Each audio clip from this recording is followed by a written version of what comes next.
Where are you now when darkness seems to win? Oh, where are you now when the world is crumbling? Oh, I hear you say, look up, child. Hey, look up, child. Hey, welcome to the table. We are here with Pastor Ray and Josh and Melissa. You've seen all of our faces before, and we're having a continued conversation about acts of freedom, moving through some things that are difficult for us to deal with and yet important for us in order to understand the full freedom that God is offering us. So somebody tell us, there was a word that we're focusing on today. Hopelessness. Oh, I hate that. But it's not bad. Hopelessness can turn into hope or joy or other things. To me, it feels, when I hear that word, my mind just goes to black. There's nothingness. There's no way out or no way in, depending on your perspective. And there's nowhere to go, nowhere to turn. Mm-hmm. I don't know about y'all, but I want a magic wand. I want to be able to go from hopelessness to wee-haw. Mm-hmm. There's a story that helps us kind of wrap our heads around it a little bit. So everybody at this point just about knows the person Paul in the New Testament. He's written a number of books. He has gone through some trials and tribulations through his life. And where we meet him here in Acts chapter 16, he and his buddy Silas are in prison. They have been put in prison after disrupting the status quo for some time, and it says they were put in the innermost chambers of the prison. So they really wanted to put Paul This is high security. out of the way. Shackled. Nobody could see in. They couldn't see out. Yes. So, and a little bit more history here. There's a person that is a guard, who the text says is a guard, but it's all more likely he was the owner, or certainly the one in charge of this prison. Maybe, yes. And it was in his best health stance to make sure everyone who was in prison stayed there. Yeah. So not only economically, but also for his own safety. So that sets us up to another piece of hopelessness. All right. But just understanding Paul and Silas, really spending some time with them, because they are not only in prison, they're in the depths of the prison. They've been probably thrown into a pit of a prison. They've been flogged. They've been flogged. Literally, yeah. Yes.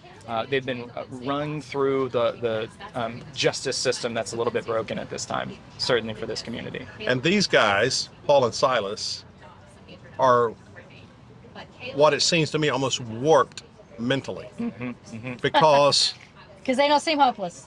They're not feeling hopelessness. Yeah. I mean, frankly, you flog me, you throw me in a pit, literally, because they sometimes would throw them from the top down. I'm probably not going to be doing what they were doing. So what they were doing, if you're following the story, they're in prison, and where we might expect them to just have nothing left to give, they are singing songs. Now, Josh, since you're a resident musician in the group, I really need you to tell us what song would they have been singing. Yeah. You know then? You know the verse, the title? No, I wish I did know the verse. Yeah. That there's something about, like, knowing what those ancient hymns would have been like. It's always been something that I was curious about. Like, what would they be singing? Would they be singing verses from the Psalms? Would they be repeating parts of the Torah that they had heard every day of their life?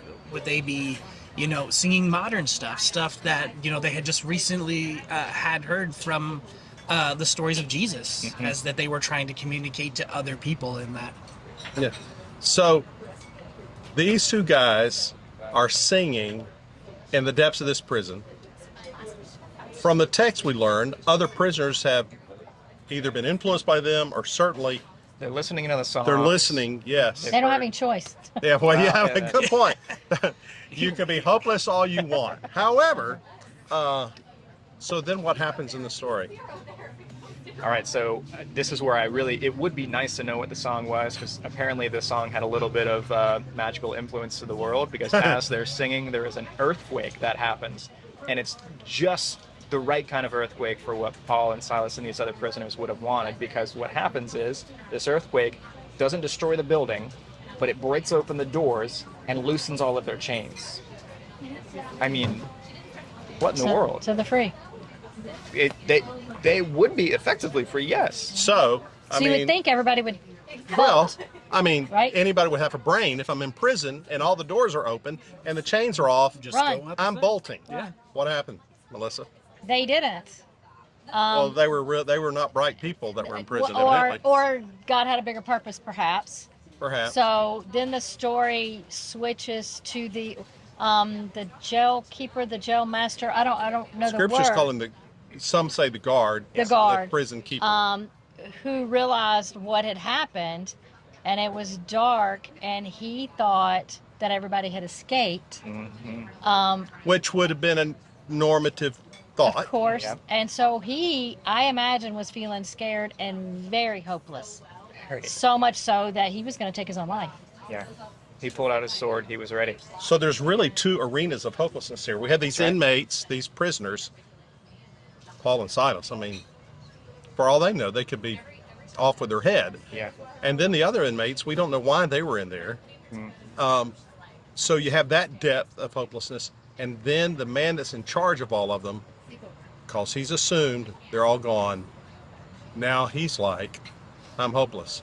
And the reason for that is because, again, as we mentioned earlier, probably the authorities, the government, would have said, yeah, you let them all out. Yeah.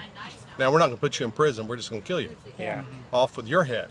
So he had a reason. And by the way, when that happened, it wouldn't have just been him, but historically, it would have been he and his whole family. Yeah. Yeah.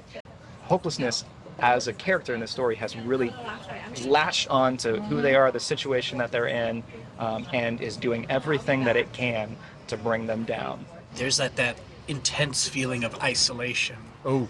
Where even though you are connected with community, your family, your chosen family, things like that, when you have that crushing hopelessness in you, it doesn't matter who's around you telling you it's going to be okay. I'm here. You're locked in your own prison. You've isolated yourself, or things have isolated you to the point where you can't feel those people around you. You're just in this little tiny jail cell almost of your own making. It's like almost a cloak over you, over your eyes, over your mind, over your heart, of that feeling and that character. Yeah. That certainly happens in this story. We'll listen to that in just a moment. But there's a fun way that we're going to engage in a bit of hopelessness for us to gather together. We've got to work as a team in order to get through this thing. What? You'll have to come and see.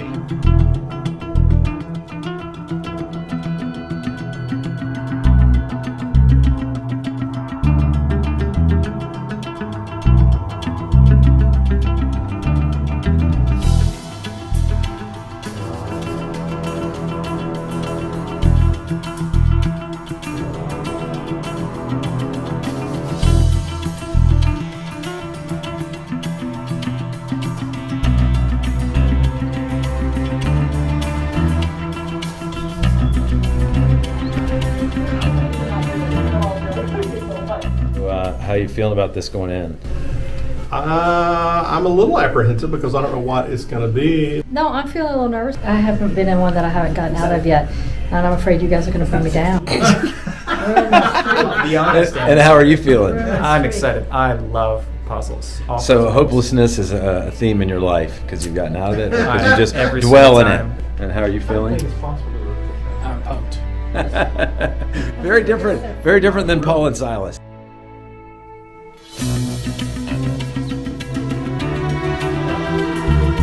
But now, 1 hour out of every day, some weird things are happening in this room.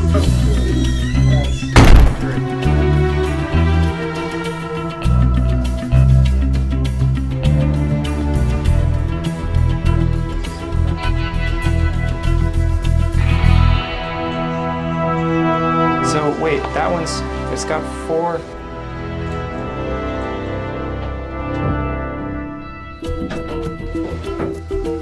Well, which one? You said. No, it doesn't have any locks in it. Okay. Oh my gosh. We have a key, but we don't have anything that This is. is not this. Just That's a moon of Mars. So what do you have over there? These are supposed to be attached. She said, Oh, wait, I recognize this. 33 seconds. We have 30 seconds. 30 seconds. I still have. Have you ever seen a group so frustrated with the same thing over and over again? Oh, that was awesome. Yeah. It was fun. I mean, if you've never been to an escape room, you should give one a try because they're a lot of fun. Yeah, it's kind of a silly example to use in place of Paul being in prison, sure.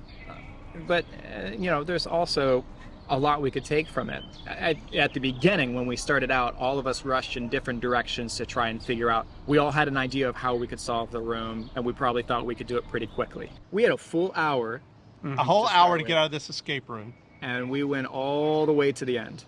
And so when we got that 4-minute mark and we got to a place and we still had a lot to do, I could feel my apprehension. Yeah. I was thinking, these knuckleheads are going to make me not get out of my first escape room. Here we have all this brain power and we can't get out of this escape room. And I was feeling a little apprehensive that This is it. we're not going to do it. Yeah. How many We are not pastors going to does it do take it. to get out And of a then we room? got down to 2 minutes and 30 seconds or whatever, and oh man, it made my blood pressure go up a little bit. That was pretty stressful. There were definitely moments of hopelessness in there, where I thought we definitely weren't going to make it out of this. And our last clue, I'm Panic. like, yeah, the panic. I'm like, we only have a minute left. Can you guys just get it together? And he would move and the things would move. Yeah. Oh man, it was frustrating. It was aggravating. I had some panic, a little bit of apprehension, but then it all turned out okay. It turned out okay at the Yes, end. turns out okay. Going back to that guard, the man that owned the prison, and his fear that they've all made it out, Yeah. and it's the disillusionment, the hopelessness that I'm done for. Yeah. And then what had to be sheer elation when he realized everything I'm supposed to be in charge of is still here. Yeah. Everything's intact. How can this be? How is this possible? Amazements. Yes. Awe, baffling. He did not know what to do with that. No way he could know. So I guess for me, as I'm thinking of hopelessness, and we're in this sometimes imprisonment of hopelessness, sometimes maybe our own doing. Yeah. Sometimes perhaps we're in such a bad place, we do some action hoping that it'll move us forward. Sometimes you have to go through that and through a season of hopelessness. Number one, as Christ people, knowing you're not alone, no matter what it feels like. Right. And by the way, emotions are God-given things. But at the same time, if you're not careful, those emotions will lead you astray. Yeah. Because I think I had to keep thinking, we can get out of here. Right. There is a panic button that we can get out of here. Oh, I forgot about that. Yeah, and so we could get out. And with the panic button, and we need to always, it seems to me, remind that you are in no place of hopelessness where God doesn't know exactly how you feel. Yeah. Even in the midst of hopelessness, to all the people that are in this story, not only to the guard, but also to Peter and Silas, there is a small ray of light that comes through. You see Peter and Silas, or Silas and Paul, rather. Yeah. They're in the prison and they're singing, and we don't know what songs they're singing, but they're latching on as best they can to hope. They're trying to grapple with it. They're trying to grasp it. And they, in prison, they've been preaching for some time, and now I wonder if they think, wow, here we are. That's the end of our time here in this city. Nothing else that we say is going to have any type of authority or say to other people. But it's when those walls tear down that, having reached out to that guard saying, no, don't harm yourself. We're all here. The guard instantly goes down to his knees in front of them and says, what can I do to be saved? Right there is a sign that what Paul and Silas have been talking about amongst the city has dispersed among many people. That guard has heard it at some point and finally has a reality in front of him. This is what you talked about earlier. Finally sees something different than what he has expected the Christian community to be like. Yeah. And says, oh, you know what? I want to be a part of that. So I'm going to throw something out there to you guys. Might it be that the way out of hopelessness in this situation was Paul and Silas practiced hope? They were practicing hope. Yeah. Yeah. They weren't living in it, they were practicing it. and maybe even a fake it till you make it. I mean, I'll give a little credit there. Yeah. I mean that, I'm going to keep believing. I'm going to keep practicing that this isn't. And Paul and Silas said it. Even if this is the end of my rope, it doesn't have the last say. Yeah. And kind of what you were talking about, the idea that we have those emotions, we have those God-given emotions.